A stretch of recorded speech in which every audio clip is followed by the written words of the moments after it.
In this tutorial, you'll learn how to add live chat to your website in SalesCaptain. Let's dive in.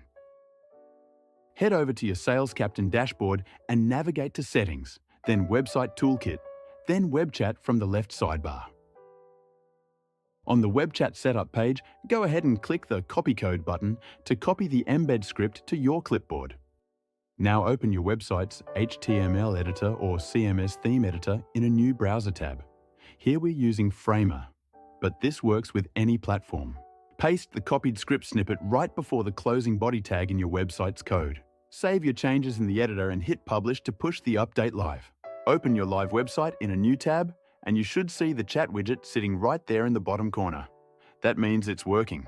Click on the chat icon and the full chat box opens up, ready for your visitors to start a conversation with you. And that's it. Head to salescaptain.com to start your free trial today.